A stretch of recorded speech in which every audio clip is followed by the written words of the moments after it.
Hello दोस्तों नमस्कार। मैं धनंजय आपका अपने चैनल चौहान स्टडी 247 में हार्दिक स्वागत करते हैं। आप लोग भी एकदम मस्त होंगे, आप लोगों की पढ़ाई एकदम चलती होगी। कि चलिए आज बात करते हैं भारत की स्थिति में विस्तार। भारत का भूगोल जानते हैं कैसे क्या हुआ है आप लोग, और एकदम विधिवत आप लोगों को क्लासें समझ में आएंगी। और जहाँ जहाँ भी भारत का भूगोल आता है आप लोग इसको पढ़ करके आप चाहे जो पेपर दे सकते हैं। मैं ज़्यादा तो दावा नहीं करता, लेकिन चाहे जो पेपर में जिस पेपर में बैठिए यहाँ से क्वेश्चन आप लोगों को ज़रूर से ज़रूर मिलेंगे। एकदम 101% आप लोगों को क्वेश्चन मिलेंगे। चलिए पहले भारत का नामकरण के बारे में बात करते हैं। इसको भी आपको हम बाद में समझाते हैं। जैसे देखिए भारत का नामकरण, भारत का नामकरण पुराणों में से ना आप लोग नोट करते चलिए इसे। पुराणों में इसे जम्बू द्वीप कहा गया है।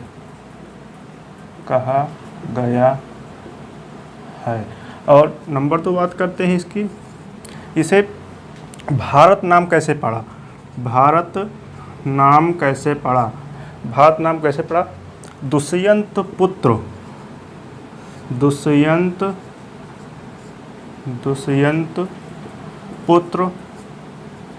भारत के नाम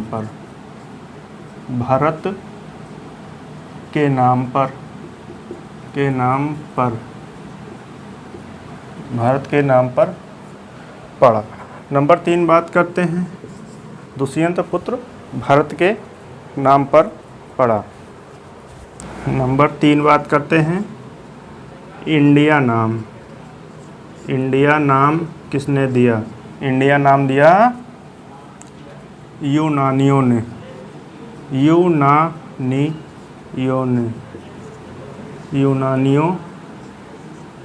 ने। और नंबर 4 बात करते हैं, आप लोगों को दिखाई पड़ रहा है कि नहीं? हिंदुस्तान नाम किसने दिया? ईरानियों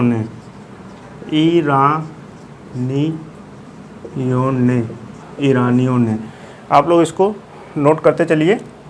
आगे हम थोड़ा इसको नोट डाउन करते हैं थोड़ा।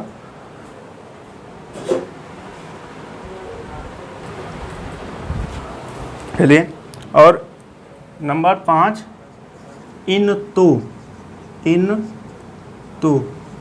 इनतू किसने दिया है बताइए आप लोग। तो हम बताते हैं आपको, बताइए। इसे इनतू नाम चीनी साहित्य ने दिया था।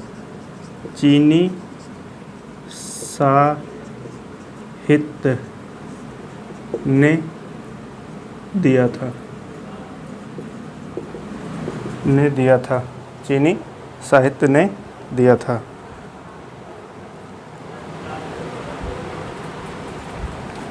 चलिए बात करते हैं अब भारत की स्थिति एवं विस्तार के बारे में जानते हैं कैसे हुआ है।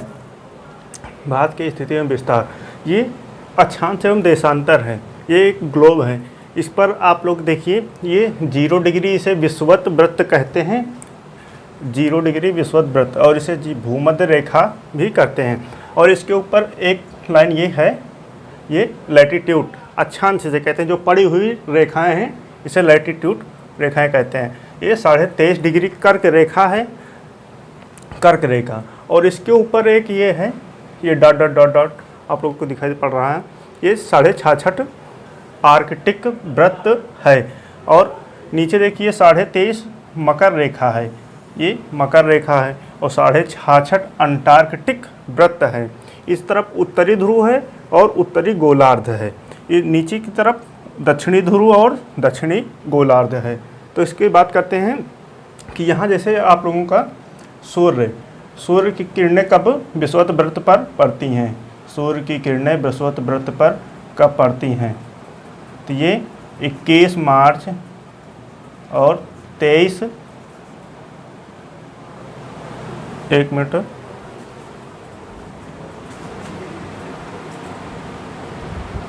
बात करते हैं। ये आप लोगों की 21 मार्च और 23 सितंबर को इस पर पड़ती हैं, मतलब विषुवत रेखा पर जब सूर्य एकदम सीधी रेखा में होता है। और इस पर मकर रेखा पर सूर्य कब पड़ता है आप लोग बताइए। ये 22 दिसंबर को पड़ता है, यहाँ पर 22 दिसंबर। और इस पर सूर्य कर्क रेखा पर कब लंबवत होता है बताइए, कब लंबवत होता है आप लोग बताइए। 21 जून को, 21 जून को कर्क रेखा पर होता है। तो आप लोग यहाँ समझिए एक बात, जैसे यहाँ ये ऐसे है, इतने में और इतने में की गर्मी ज़्यादा पड़ती है। जैसे सूर्य भूमध्य रेखा पर है तो गर्मी यहाँ भी पड़ेगी, यहाँ भी पड़ेगी। अगर सूर्य मकर रेखा पर आ जाता है तो गर्मी केवल यहाँ पर पड़ेगी, ऊपर शीतोष्ण हो जाएगा, मतलब ऊपर ठंडक हो जाएगी उस तरफ। अगर सूर्य यहाँ पड़ रहा है इस समय, यहाँ कर्क रेखा पर, तो इस तरफ गर्मी होगी और इस तरफ थोड़ा ठंडक होगी। और अपना भारत की बात करते हैं, भारत कहाँ पर है, ये कर्क रेखा से बात करते हैं कि भारत के 8 राज्यों से होकर के कर्क रेखा गुजरती है। तो कौन कौन से, मतलब ये कर्क रेखा, तो अपना भारत कहीं यहीं पर होगा, यहीं पर अपने भारत ये ऐसे होगा कि अपना भारत कर्क रेखा पर, और कर्क रेखा पर यही है। तो इसे क्या कहते हैं, भारत की स्थिति के आधार पर भारत, वैसे ये देखिए आप लोग, ये 4 उसको बनाइए और भारत कहीं यहीं पर होगा। तो इसे उत्तर और पूर्वी गोलार्ध कहते हैं। भारत उत्तर पूर्वी गोलार्ध में स्थित है। आप लोगों को एकदम समझ में आ चुका होगा भारत कहाँ स्थित है, उत्तर पूर्वी गोलार्ध में स्थित है। और इसमें से एक रेखाएं ऐसे आती हैं, यहाँ से शुरू होती हैं, ये ऐसे आती हैं और यहाँ मिल जाती हैं, और एक रेखाएं ऐसे शुरू होती हैं, ऐसे आती हैं। ये कौन सी रेखाएं हैं, ये लैटिट्यूड रेखाएं, मतलब खड़ी रेखाएं, देशांतर रेखाएं। फिर यहाँ से है ऐसे, ये ऐसे आती हैं, यहाँ पर मिल जाती हैं, ये ऐसे आती हैं, यहाँ पर मिल जाती हैं। तो इसके मतलब इसके कितने एक डिग्री पर, तो ये एक डिग्री पर होते। जैसे यहाँ पर देखिए आप लोगों को, यहाँ पर ये ज़्यादा गैप मिलेगी, जैसे जैसे मतलब उत्तरी गोलार्ध की तरफ जाएंगे वैसे वैसे ये दूरियाँ कम होती जाती हैं। तो आप लोग देखिए कम होती चली जाती हैं, आप लोग खुद देखेंगे तो बताएंगे। चलिए बात करते हैं आगे कि, और ये कितनी रेखाएं होती हैं, ये 0 डिग्री है, जैसे ये 0 हो गई, ये फिर 1 डिग्री 2 डिग्री, ये कितनी रेखाएं होती हैं, मतलब ऊपर 90 तक, मतलब 1 2 3 4 मतलब 90 डिग्री तक होती हैं, और प्लस नीचे भी 90 होती हैं, और ये जो 0 डिग्री वाली है ये भी होती है। ये टोटल कितनी हो गई हैं, 181। अगर पेपर में आ जाए कि कितनी अक्षांश रेखाएं हैं, अक्षांश रेखाएं मतलब कि, तो आप लोग 179 सही करना।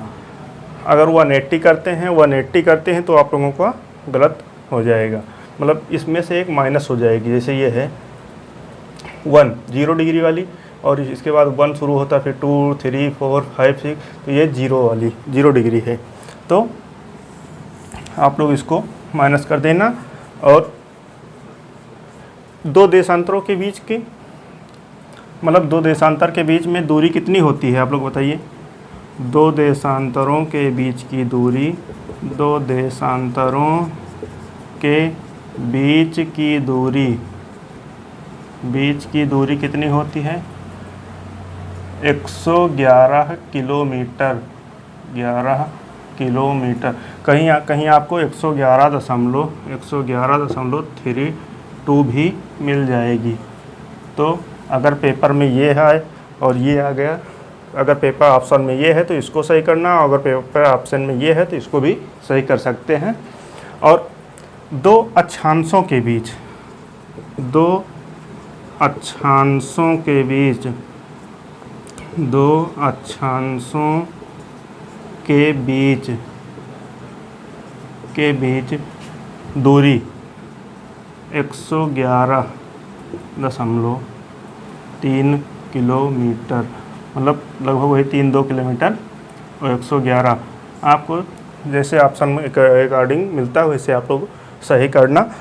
और चलिए इसको नोट डाउन करते, आप लोग स्क्रीनशॉट लेते रहिए या तो इसको नोट करते रहिए। आप लोग इसकी लत मत डालिए कि मतलब नहीं तो भी आप लोगों को बहुत दिक्कत होगी। और भारत की स्थिति के बारे में बात कर लिए। जैसे आप लोगों देखिए, ये तो मिटा दिए, जैसे ग्लोब पर मतलब जैसे ये खुल गया आपका मैप 100 ऐसे ऐसे, ये ऐसे, ये ऐसे, ये तो 0 डिग्री 1 2 3 4 ऐसे ऐसे करके कितनी होती हैं। तो आप लोगों का मतलब भारत कहाँ पर है ऐसे खोल के देखेंगे तो ये पड़ेगा। देखिए आप लोग, ये एक 0 डिग्री 1 2 3 4 मतलब ऐसे ऐसे करते करते 180 तक इधर आ जाएंगी। 180 360 डिग्री। और चलिए आप लोग बात करते हैं आगे की। आप लोग ये भी समझ चुके होंगे। और अब भारत की स्थिति के बारे में बात करते हैं। मतलब जैसे ये क्या है, जैसे ये दक्षिणतम बिंदु कौन सी है, दक्षिणतम बिंदु ये 8 डिग्री 4 मिनट। ये कहाँ पड़ता है, कन्याकुमारी। कन्याकुमारी कहाँ है, ये यहाँ पर कन्याकुमारी। बच्चे आप लोगों से पूछ लेते हैं कभी कभी दक्षिणतम बिंदु कौन सा है। और एक दक्षिणतम बिंदु और है, आप लोग इसे देखिए 6 डिग्री 45 मिनट। इसे इंदिरा पॉइंट के नाम से भी जानते हैं और इसे पार्सन पॉइंट के नाम से जानते हैं और इसे पिग्मेलियन पॉइंट भी कहते हैं। और इसके नीचे पिग्मेलियन पॉइंट के नीचे आप लोगों की ये 0 डिग्री विषुवत रेखा यानी भूमध्य रेखा है। मतलब ये लगभग यहाँ से कितनी दूर है, ग्रेट निकोबार द्वीप से 876 किलोमीटर लगभग नीचे है। तो आप लोग इसको भी ध्यान देना, ये बहुत पेपर में पूछा जाता है। और ये ग्रेट निकोबार है, ग्रेट निकोबार ये पड़ता है अंडमान निकोबार द्वीप में, ये है ग्रेट निकोबार द्वीप है। और यहाँ एक सुनामी आई थी 2004 में। 2004 में सुनामी के कारण ये द्वीप जलमग्न हो गया था। ये द्वीप जलमग्न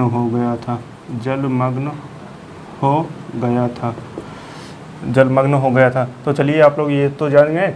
और इसके बाद बात करते हैं इंदिरा काल अब कहाँ है। पहले तो ये जम्मू कश्मीर में था, अब ये जब से विभाजन हुआ ये लद्दाख में हो गया है। तो 37 डिग्री 6 मिनट ये अक्षांश है, मतलब उत्तरी। और लद्दाख जम्मू एंड कश्मीर, मतलब जम्मू एंड कश्मीर ब्रैकेट में डाल दिए हैं कि लद्दाख जम्मू कश्मीर में है।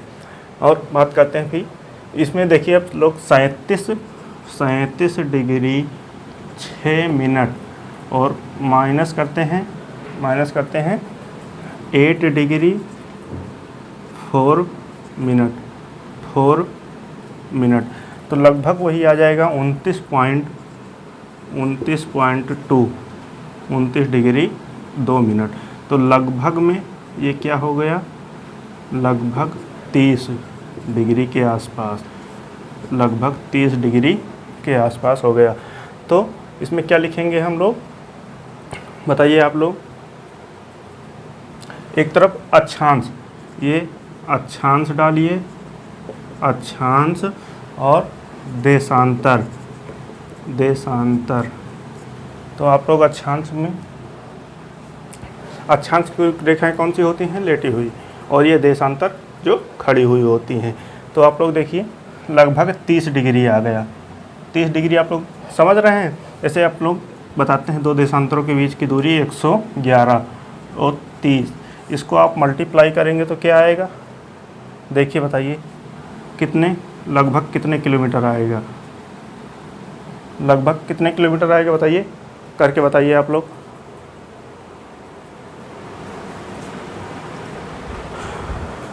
लगभग क्या आएगा, लगभग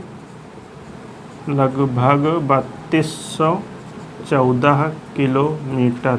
तो ये लंबाई क्या हो जाएगी, लगभग 3214 किलोमीटर। चलिए आप लोग जल्दी थोड़ा बात करते हैं, नहीं तो वीडियो थोड़ा लंबा हो जाएगा। तो इसे लोड करने में हम मोबाइल से ही करते हैं लोड, इसीलिए थोड़ी दिक्कत पड़ेगी। और आप लोगों को आगे की क्लास वैसे बता देंगे और जल्द दूसरी क्लास आ जाएगी।